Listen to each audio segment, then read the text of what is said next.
بسم الله الرحمن الرحیم. یو ورور پوښتنه لري، اختلاف د مطالع شرعا معتبر دی او کنه دی؟ لکه بعضې ورونه په ایران کې یا هم په دوبۍ کې او یا هم په اروپایي ممالکو کې یا په افغانستان او پاکستان او هندوستان کې دي.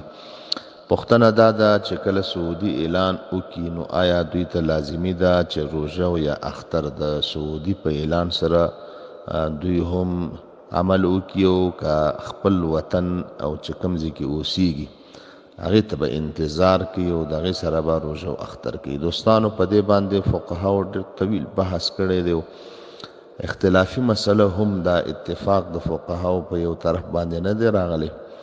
اختلاف د مطالعو باندې فتاوی حقانیه هم 111 صفحه کتاب الصوم 4 جلد کې په دې بحث کړی دی د فتاوی هندیه په حواله سره، همدارنګه د شامی رد المحتار په حواله سره او د فتح القدیر شرح د هدایت علامه کمال الدین ابن الحمام 2 جلد 303 صفحه کتاب الصوم په دې حواله سره. عارف بالله مفتی محمد فرید رحم الله هم په فتاوی فریدیه 4 جلد 88 صفحه کې او همدارنګه په المنهاج الته هم د طویل بحث لري، حتی یو مستقله رساله هم په دې باندې د لیکل ده، الفرائض اللوامع فی تحقیق اختلاف المطالع. نو حاصل د ټولو خبرو دا دی چې د فقهاو سره د اختلاف نه خو ظاهر الروایات او راجح دا مفتابهی قول دا دی چې اختلاف د مطالعو ته اعتبار نشته. دا ظاهر المذهب دی، یعنی یو مملکت کې چې ولیدلی شو او اعلان وکړ مشرق کې میاشت ولیدلی شو نو مغرب والا به هغوی سره روژه او اختر کوي. لکه فتاوی هندي لیکي ولا عبرة الاختلاف المطالع في ظاهر الرواية وعليه فتوى الفقيه أبي الليث وبه كان يفتي شمس الأيم الحلواني قال لو رأى أهل مغرب هلال رمضان يجب الصوم على أهل المشرق.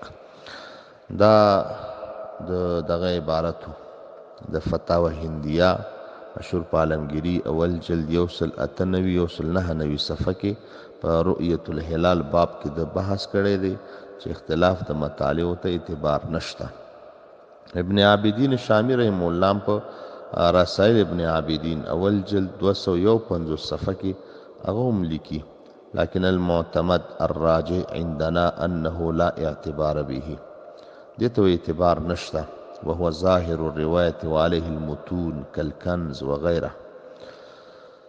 بهر حال بیا مفتی صاحب رحمت الله علیه په دې کې لږ تحقیق نور هم کړی دی چې اختلاف د مطالعو بعض مشایخو دې ته اعتبار ورکړی دی.